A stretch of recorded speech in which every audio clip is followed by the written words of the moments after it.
Primary source, essay number 1, History 2302. This document contains 3 accounts of the conquest of Mexico by three very different authors. Your task is to read these sources and compare and contrast their description of events to one another. This is the first primary source. Native peoples and conquistadors narrate the conquest of Mexico.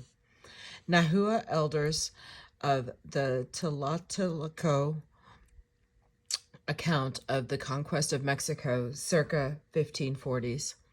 A main source of indigenous views of pre- and post-conquest Mexican life comes from the so-called Florentine Codex, a vast collection of Nahuatl documents and drawings collated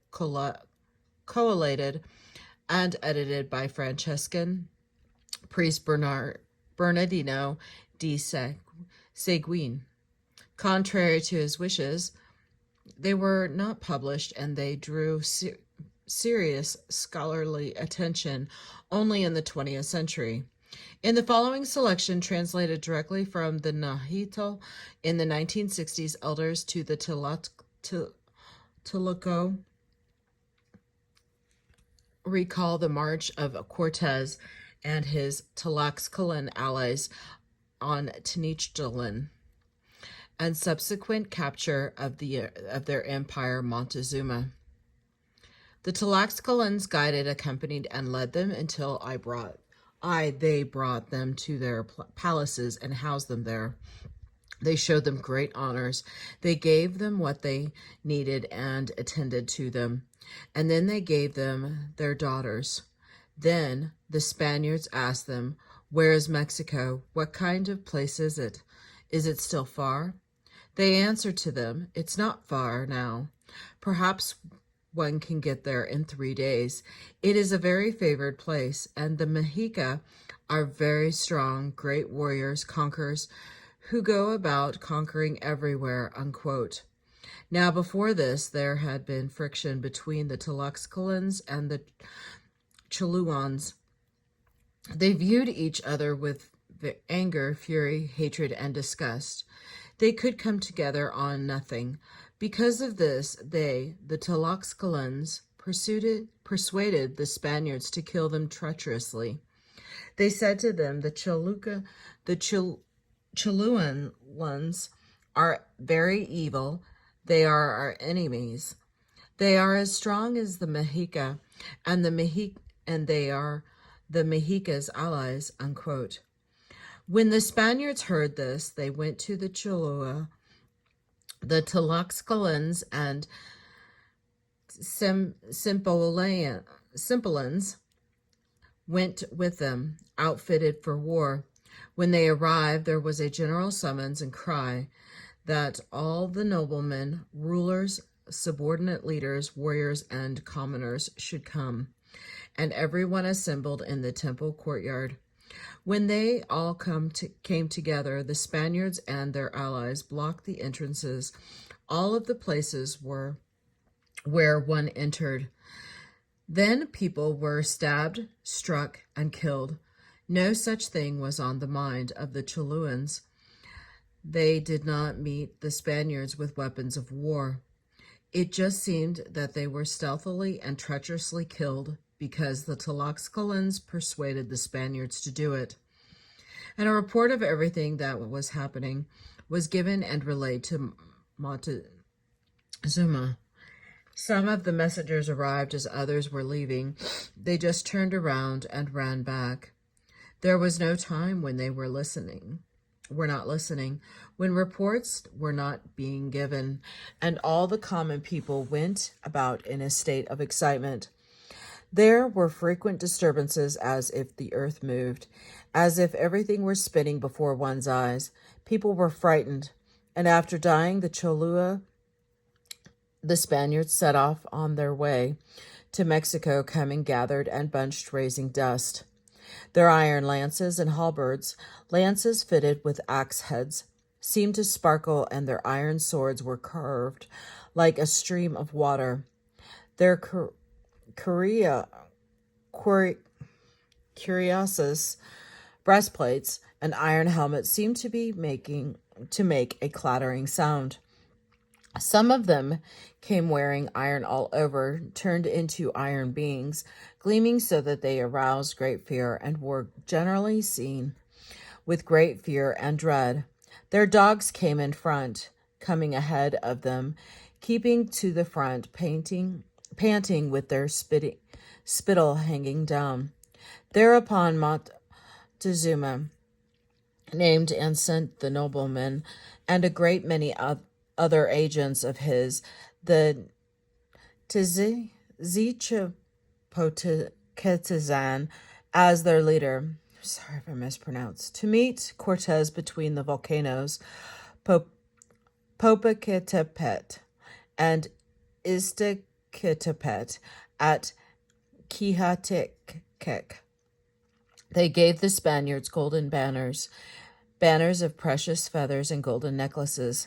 And when they had given the things to them, they seemed to smile, to rejoice, and be very happy. Like monkeys, they grabbed the gold. It was as though their hearts were put to rest, brightened, renewed, for gold was what they thirsted for. They were gluttonous for it, starved for it. They piggishly wanted it. They came lifting up the golden banners, waving them from side to side, showing them to each other. They seemed to babble. They spoke to each other in a babbling tongue. When they saw the Tzichipotezan, they said, "Is this one then Montezuma?" They said it to the Tlaxcalans and Simplians, their lookouts, who came among them, questioning them secretly. They said, "It is not that one, our lords. This is the Tzichipotezan, who is representing Montezuma." The Spaniards said to him, "Get out of here. Why do you lie to us? What do you take us for? You can't lie to us. You can't fool us, turn our heads, flatter us, make faces at us, trick us, blur our vision, distort things for us, put muddy hands on our faces. It is not you. Montezuma lives. He will not be able to hide from us. He will not be able to find refuge. Where will he go? Is he a bird? Will he fly? Or will he take an underground route? Will he go somewhere into a mountain that is hollow inside? We will see him. We will not fail to see his face and hear his words from his lips." Thus they scorned and disregarded him. And so another of their meetings and greetings came to naught. They went straight back directly to Mexico. And when the Spaniards had come as far as the Chiloko, when they had stopped there, Montezuma dressed and prepared himself for a meeting along with other great rulers and high nobles, his rulers and nobles. On gourd bases they set out different precious flowers. In the midst of shield flowers and heart flowers stood popcorn flowers, yellow tobacco flowers, cacao flowers, made into wreaths for the head, wreaths to be girded around, and they carried golden necklaces with pendants, wide necklaces. And when Montezuma went out to meet him at Hatizjilan, he gave various things to the war leader, Cortés, the commander of the warriors. He gave him flowers. He put necklaces on him. He put flower necklaces on him. He adorned him with flowers. He put flower wreaths on his head. Then he laid before him the golden necklaces, all different things for greeting people. He ended by putting some necklaces on him. Then Cortés said in reply to Montezuma, "Is it not you? Is it not you then, Montezuma?" Montezuma said, "Yes, it is me." Then he stood up straight. He stood up with their faces meeting. He bowed down deeply to him. He stretched as far as he could, standing stiffly. Addressing him, he said to him, quote, "O our Lord, he doubly welcomed you on your arrival in this land. You have come to satisfy your curiosity about the Altepet city-state of Mexico. You have come to sit on your seat of authority, which I have kept a while for you, where I have been in charge for you, for your agents, the rulers, its courtesan, the elder Montezuma, Axicat, Tizakik, and Awichis Zot, have gone for a very short time came to be in charge for you, to govern the Altepet of Mexico. Is it after him that your poor commoner, myself, came? Will they come back to the place of their absence? If only one of them could see and behold what has now happened in my time, what I now see after our lords are gone. For I am not just dreaming, not just sleepwalking, not just seeing it in my sleep. I am not just dreaming that I have seen you, have looked upon your face.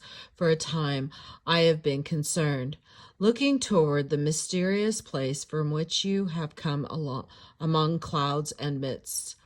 It is so that the rulers on departing said that you would come in order to acquaint yourself with your Altepet and sit upon your seat of authority. And now it has come true. You have come. Be doubly welcomed enter the land. Go to enjoy your palace. Rest your body. May our lords arrive in the land. Unquote. And when this speech that Montezuma directed to the Marquis Cortés had concluded, Maudslay reported it to him, translating it for him. And when the Marquis had heard what Montezuma had said, he spoke to Mariana. Maudslay, in return, babbling back to them, replying in his babbling tongue, let Montezuma be at ease, let him be not afraid, for we greatly esteem him. Now we are truly satisfied to see him in person and hear him, for until now we have greatly desired to see him, to look upon his face. Well, now we have seen him. We have come to his homeland of Mexico. Little by little, he will hear what we have to say. Then the Spaniards took Montezuma by the hand. They came along with him, stroking his hair to show their good feeling, and the Spaniards looked at him, each of them giving him a close look. They would start along walking, then mount, then dismount again in order to see him.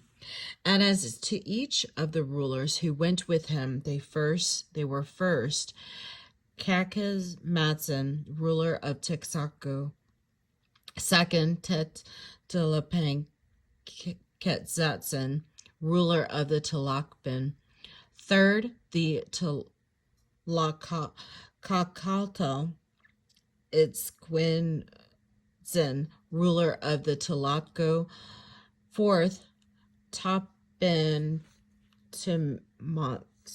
Montezuma's storekeeper. I am so sorry, guys. These are tough words.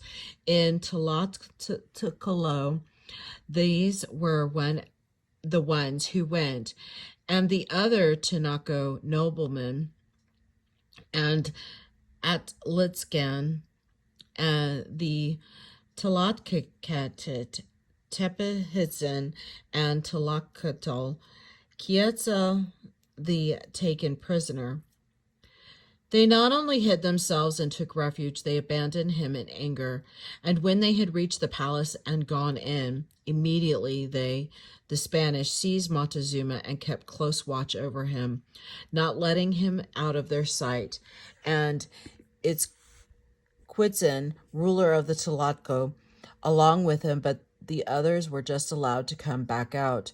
And when this happened, the various guns were fired. It seemed that everything became confused.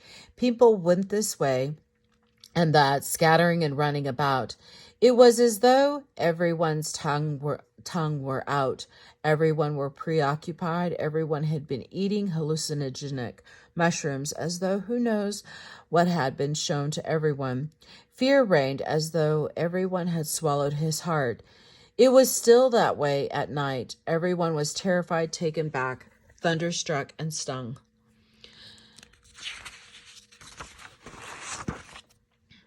Hernando Cortes, a letter to the Holy Roman Empire, Charles I of Spain, 1519. Hernando Cortes, 1485 to 1547, like his distant cousin Francisco Pizarro, who led the conquest of the Incas, was a native of the province of Extremadura in southwestern Spain. After serving in the conquest of Cuba, Cortes led a reconnaissance expedition to Mexico's Gulf Coast in 1519. Sponsored by Cuba's governor Diego de Velázquez, en route, Cortes acquired a young indigenous woman known as Melanson, or La Malentia, to serve as interpreter. Once it became clear that he and his well-known armed party might be able to reach the Aztec capital of Tenochtitlan, high in the mountainous interior, Cortes persuaded his followers to break ties with Governor Velázquez to share the spoils among themselves. Should they achieve any conquest as a breakaway leader, trying to redeem himself and seek reward for his maverick efforts, Cortes wrote several formal letters directly to Charles I, King of Spain, also Charles V of the Holy Roman Empire. The following is a selection from Cortes' second letter. The people of Tezcatlipoca, the Tlaxcalans, warned me many times not to trust Montezuma's vassals, the Chiloans, for they were traitors and everything they did was done with treachery and cunning, and that in this manner they had subjugated the whole land. They warned me of all his true friends, and inasmuch as they were people who were well acquainted with their behavior, when I saw the discord and animosity between these two peoples, I was not a little pleased, for it seemed to further my purpose considerably. Consequently, I might have the opportunity of subduing them more quickly, for as the saying goes, divided they fall, unquote. And I remember that one of the Gospels says, Omen regnum in Siepism divisium desolabatio. Every kingdom divided against itself is brought to desolation, Matthew 12:25. So I maneuvered one against the other and thanked each side for their warnings and told each that I held his friendship to be of more worth than the others. During the 3 days I remained in the city of Cholula, they fed us worse each day, and the lords and the persons of this city came only rarely to see and speak with me. And being somewhat disturbed by this, my interpreter, who is an Indian woman, Melantia, or Melanson, from Potunchan, which is the great river of which I spoke to your majesty in the first letter, was told by another Indian woman and a native of this city that was very close by many of Montezuma's men were gathered, and that the people of the city had sent away their children and all their belongings, and were about to fall on us and kill us all, and that if she wished to escape, she should go with her, and she would shelter her. All this she told to Geronimo de Eguía, an interpreter whom I acquired in Yucatán, of whom I have also written to your highness, and he informed me. I then seized one of the natives of this city who was passing by and took him aside secretly and questioned him. And he confirmed what the woman and the natives of the Tezcatlipoca, the Tlaxcalans, had told me. Because of this and because of the signs I had observed, I decided to forestall an attack. I sent for some of the chiefs of the city, saying that I wished to speak with them. I put them in a room and meanwhile warned our men to be prepared. When a harquebus, musket-like gun, was fired to fall on the many Indians who were outside our quarters and those who were inside. And so it was done that after I had put the chiefs in the room, I left them bound up and rode away, and had the harquebus fired.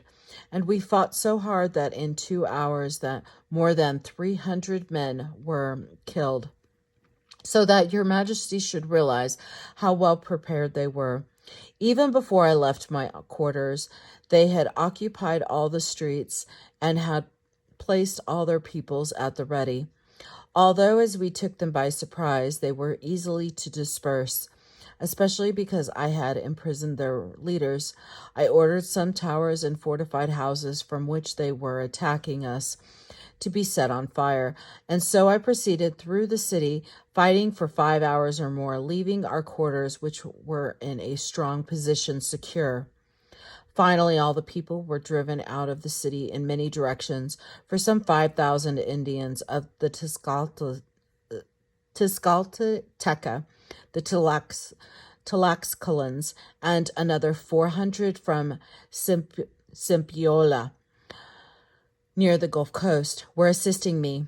At daybreak, I departed for a town called Emocamica, in the aforementioned town, where we were quartered in some very good houses belonging to the lord of the place. And many persons who seemed to be of high rank came to speak with me, saying that Montezuma, their lord, had sent them to wait for me there and to provide me with all that I might need. The chief of this province and town gave me as many as 40 slave girls and 3,000 castellanos, about 14 kilograms of gold, and in the 2 days that we were there, he provided us very adequately with all the food we needed. On the following day, traveling with messengers of Montezuma, who said that they had come to wait for me, I left and put up for the night 4 leagues from there, in a small town which is by a great lake, Lake Texcoco.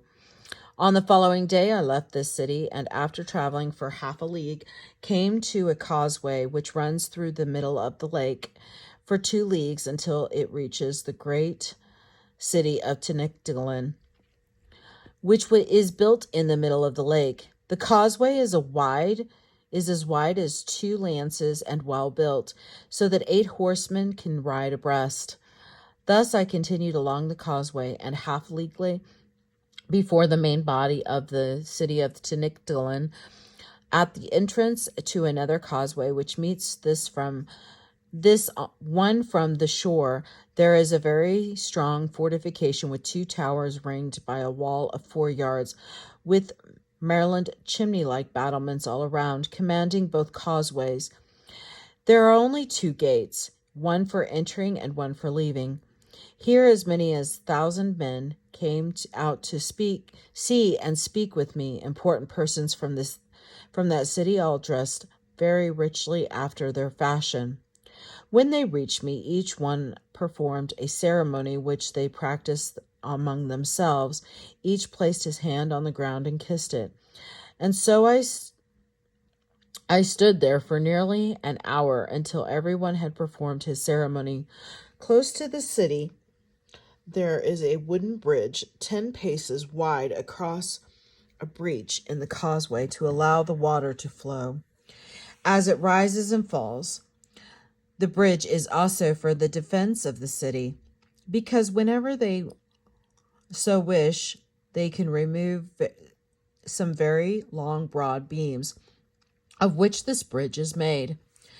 There are many such bridges throughout the city, as later your majesty will see in the account I give of it.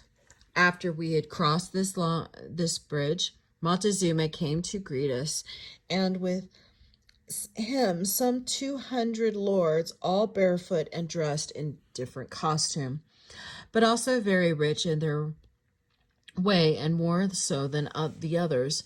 They came in 2 columns pressed very close to the walls of the street, which is very wide and beautiful, and so straight that you can see from one end to the other.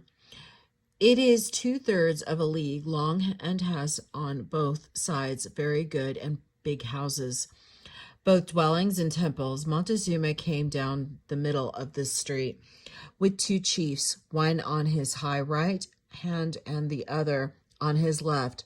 One of these was the great chief who had come on a litter to speak with me earlier, and the other was Montezuma's brother, chief of the city of the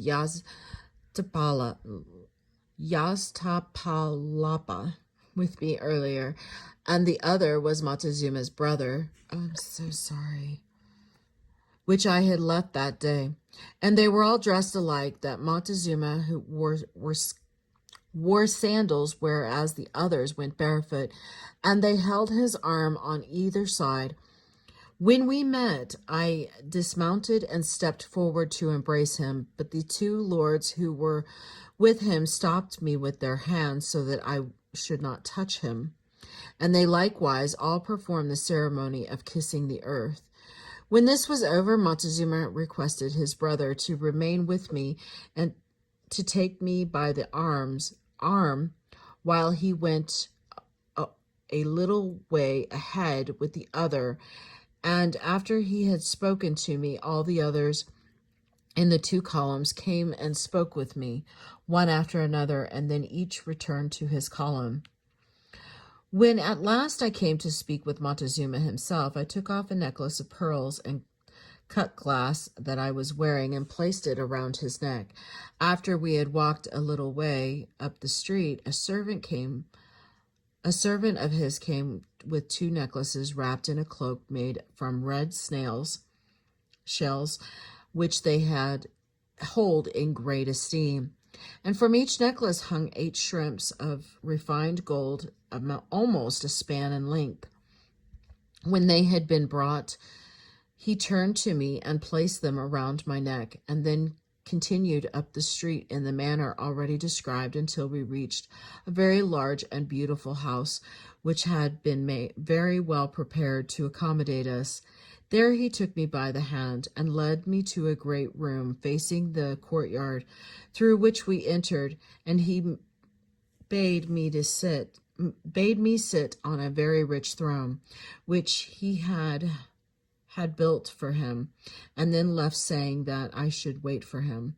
After a short while, when all those of my company had been quartered, he returned with many and various treasures of gold and silver and feather work, and as many as 5,000 or 6,000 cotton garments, all very rich and woven and embroidered in various ways.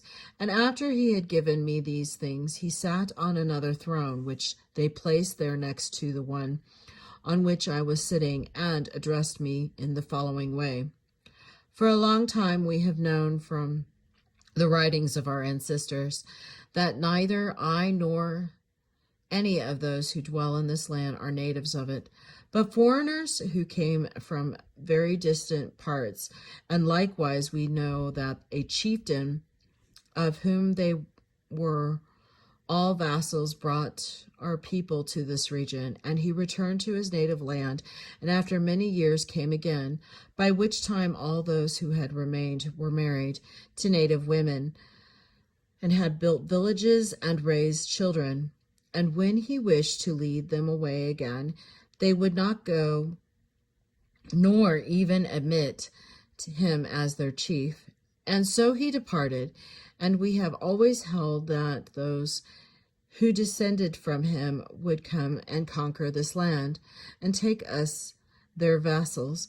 So because of the place from which you claim to come, namely from where the sun rises, and the things you tell us of the great Lord or King who sent you here, we believe and are certain that he is our natural Lord, especially as you say that he has known of us for some time.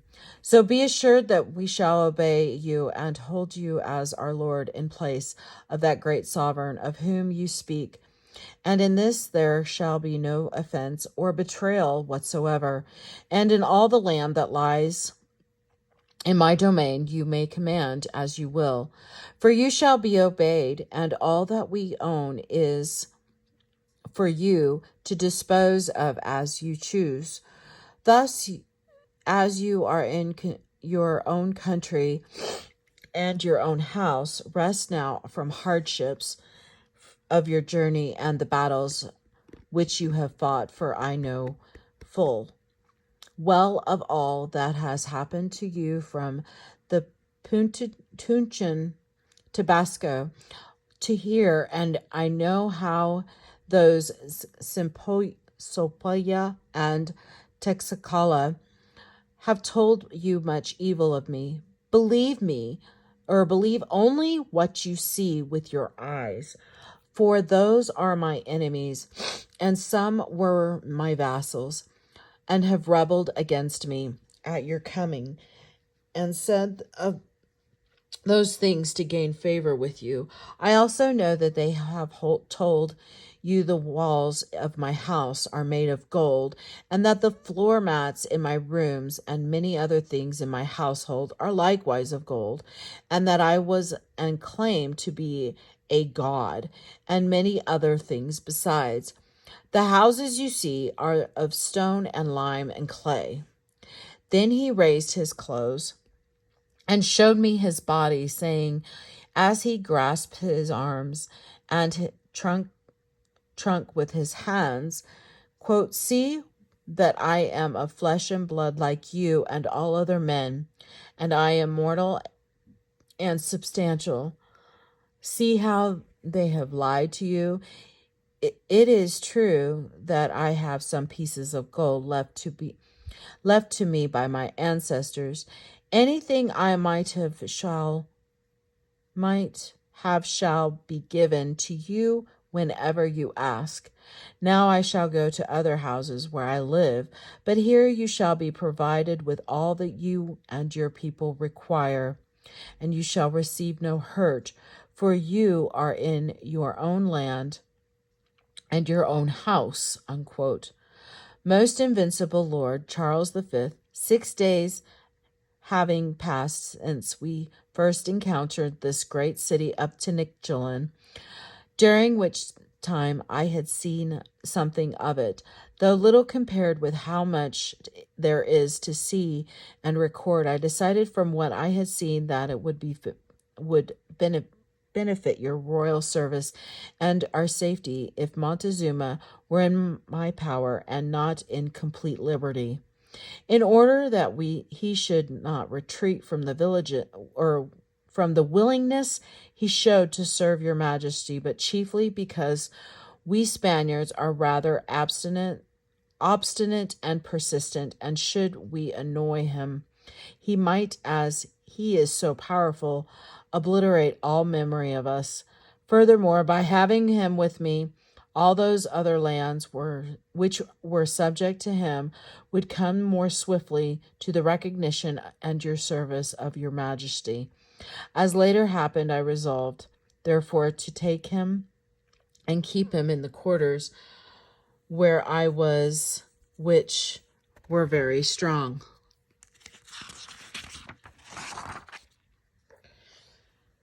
Bernal Diaz del Castillo, a foot soldier, recalls the march to the Tenochtitlan, circa 1560. Although he was never mentioned by Cortés, who rarely referred to anyone other than his lieutenants by name in his letters to Charles V, Bernal Diaz del Castillo, 1492 to 1584, served as a foot soldier in the Conquest of Mexico. Later in life, as an encomiendo holder living in Guatemala, Diaz read a publisher account of the conquest written by a non-eyewitness. He was so annoyed by its inaccuracy that he composed what he called the true history of the conquest of New Spain, unquote. He sent the manuscript off to Spain to be published in the 1570s, not long before his death in 1584, but it was not printed until 1632. One morning we started on our march to the city of Chihuahua, and that day we went on to sleep at a river which runs within a short league of the city. And there they put up for us some huts and ranchos.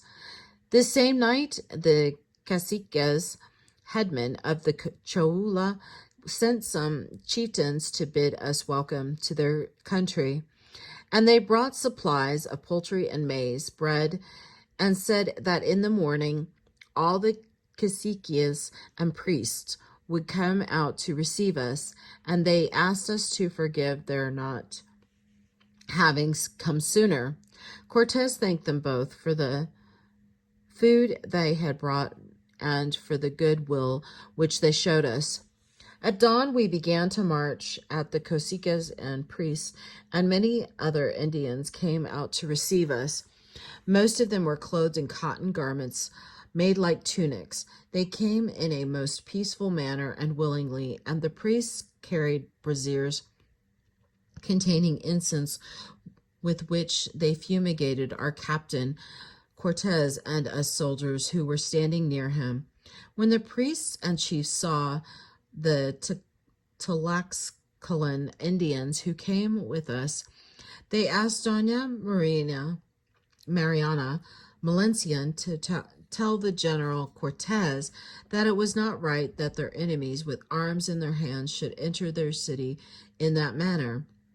When our captain understood this, he ordered the soldiers and baggage to halt, and when he saw us all together, and that no one was moving, he said, "It seems to me, sirs, that before we enter Cholula, these caciques and chiefs should be put to the proof with a friendly speech, so that we can see what their wishes may be. For they come complaining of our friends, of the Tlaxcalans, and they have much cause for what they say, and I want to make them understand in fair words the reason why we come to their city. And as you gentlemen already know, the Tlaxcalans have told us that the Cholulans are a turbulent people, and as it would be a good thing that by fair means they should render their obedience to His Majesty Charles V. This appears to me to be the proper thing to do," unquote. Then he told Donna Mariana to call up the caciques and priests to where he was stationed on horseback with us around him. And the 3 chieftains and 2 priests camped at once, and they said, "Malencia," the name used to by this time for Cortés in combination with the Malencian, "forgive us for not coming to Tlaxcala to see you and bring food.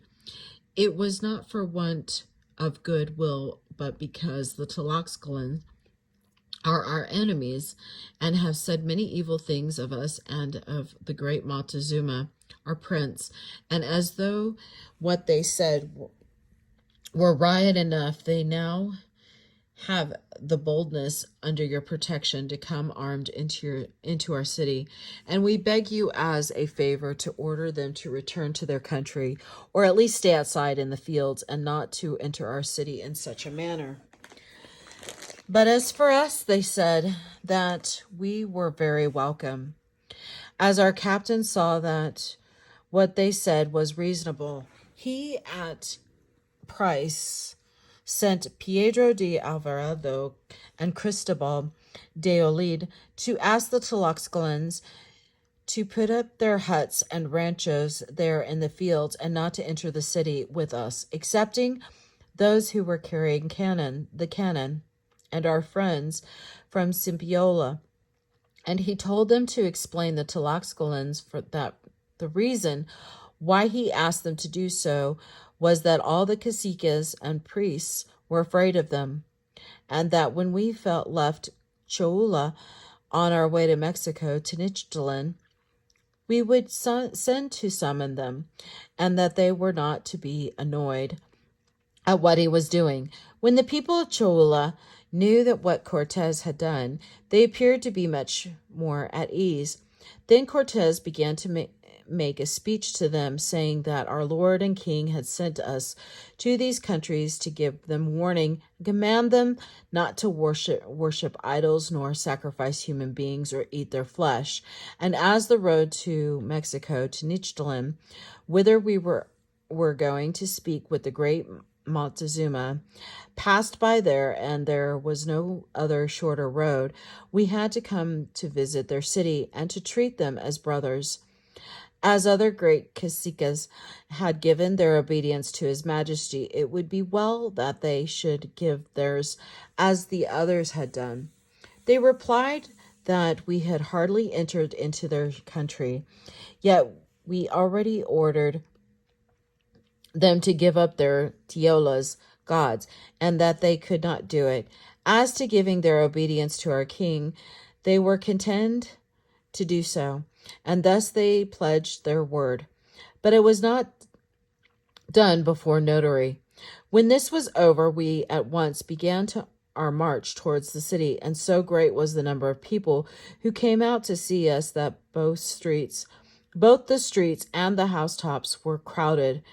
And I do not wonder at this, for they had never seen such men such as we are, nor had they ever seen horses. They lodged us in some large rooms, where we were all together with our friends from Simpola and the Tlaxcalans, who carried the baggage, and they fed us on that day and the next day very well and abundantly. After the people of Chola had received us in the festive manner, already described, and most certainly with a show of goodwill, it presently appeared that Montezuma sent orders to his ambassadors, who were still in our company, to negotiate with the Choluans that an army of 20,000 men, which Montezuma had sent and equipped, should, on entering the city, join with them in attacking us by night or by day, get us into a hopeless plight, and bring all of us that they could capture bound to Mexico, the Tenochtitlan. And he sent many presents of jewels and clothes, also a golden drum. And he also sent word to his priests of the city that they were retain 20 of us to sacrifice to their idols. Then Cortés told them that the royal laws decreed that such treasons as those should not remain unpunished, and that for the crime they must die.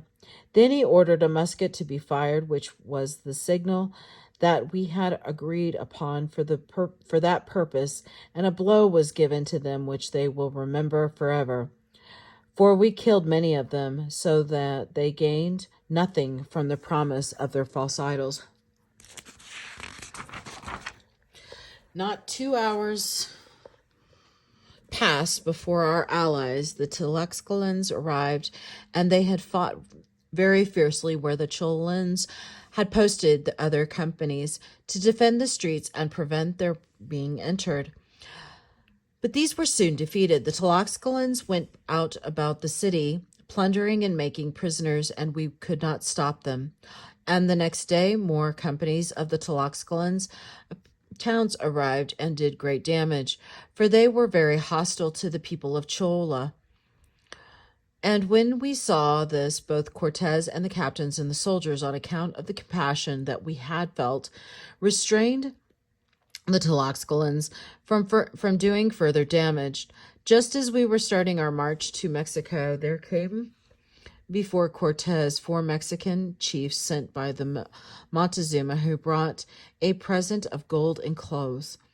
After they had made obeisance according to their customs, they said, "Malinche, our lord, the great Montezuma, sends you this present and says that he is greatly concerned for the hardships you have endured in coming from such a distant land in order to see him, and that he has already sent to tell you that he will give you much gold and silver and the chilichihuites, the greenstones, as tribute for your emperor, and for yourself and the other Tiola's gods in your company, provided you do not come to Mexico. And now again he begs as a favor that you will ride advance any further, but return whence you have come. During the morning, we arrived at a broad causeway and continued our march toward Iztapalapa. And when we saw so many cities and villages built in the water and other great towns on dry land, and that straight and level causeway going towards Mexico to Tenochtitlan, we were amazed and said that it was like the enchantments they tell of in the legend of Amidas, the Gaul of Gaul, on account of the great towers and quays, temple pyramids, and buildings rising from the water, and all built of masonry. And some of our soldiers even asked whether the things that we saw were not a dream. It is not to be wondered at that I here write it down in this manner, for there is so much to think over, that I do not know how to describe it, seeing things as we did that had never been heard of or seen before, or not even dreamed about.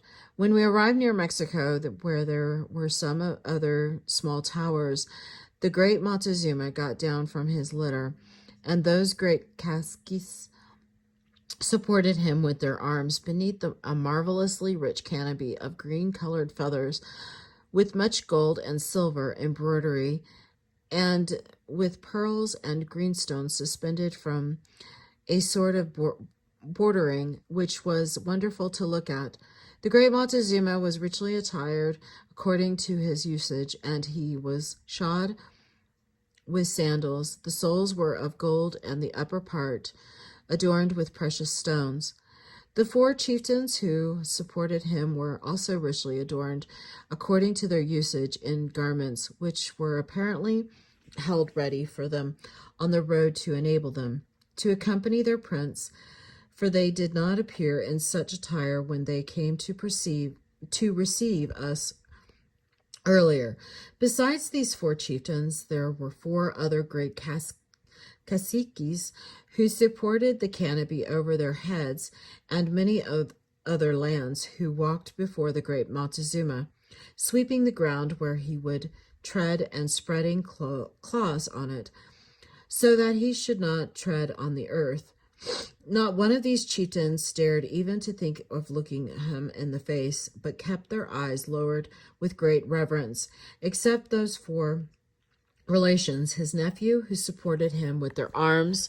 When Cortés was told that the great Montezuma was approaching, and he saw him coming, he dismounted from his horse, and when he was near Montezuma, they simultaneously paid great reverence to one another. Montezuma bade him welcome, and our Cortés replied through Donna Mariana Malencian, wishing him very good health. And it seems to me that Cortés, though Donna Marina, offered him his right hand, and Montezuma did not wish to take it, but he did give his hand to Cortés, and then Cortés brought out a necklace which he had ready at hand, made of glass stones, which I have already said are called margaritas, seed pearls, which have within them many patterns of diverse colors. These were strung on a cord of gold and with musk, so that it should have a sweet scent. And he placed it round the neck of great Montezuma, and when he had so placed it, he was going to embrace him, and those great princes who accompanied Montezuma held back Cortés by the arm so that he should not embrace them, for they considered it an indignity. Then Cortés, through the mouth of Donna Marina, told him that now his heart rejoiced at having seen such a great prince, and that he took it as a great honor that he had come in the person to meet him, and had frequently shown him such favor.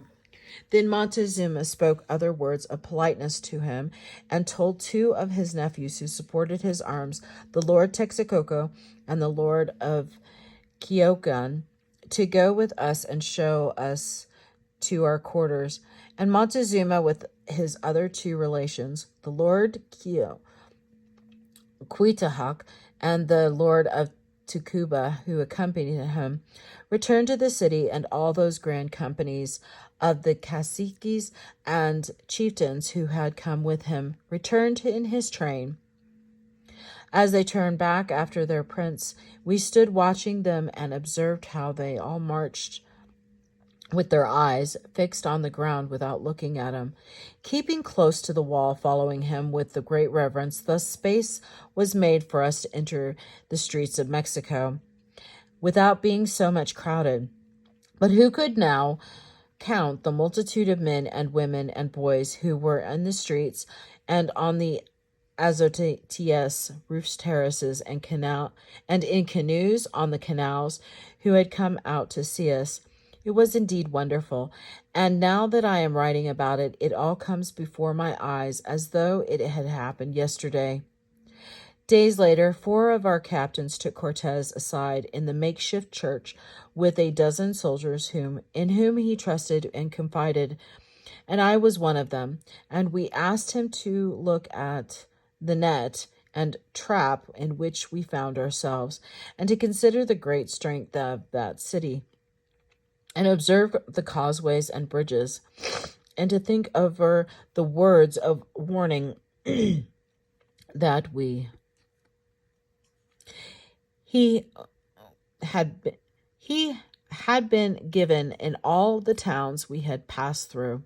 The Montezuma had been advised by his Huitzilopochtli to allow us to enter the city, and when we were there to kill us, that he, Cortés, should remember that the hearts of men are very changeable, especially those of Indians, and that he should not repose trust in the goodwill and affection that Montezuma was showing us. For some time or other, when we wished occurred to him, he would order us to be attacked, and by the stoppage of our supplies, or food or water, or by the raising of any of the bridges, we should be rendered helpless. Then, considering the great multitude of Indian warriors that Montezuma had his guard, what should we be able to do either in offense or defense? And as all the houses were built in the water, how could our friends of the Tlaxcalans enter and come to our aid? He should think over all this that we had said, and if we wished to safeguard our lives, that we should at once, without further delay, seize Montezuma and should not wait until the next day to do it. This will be the end of this primary source. Thank you.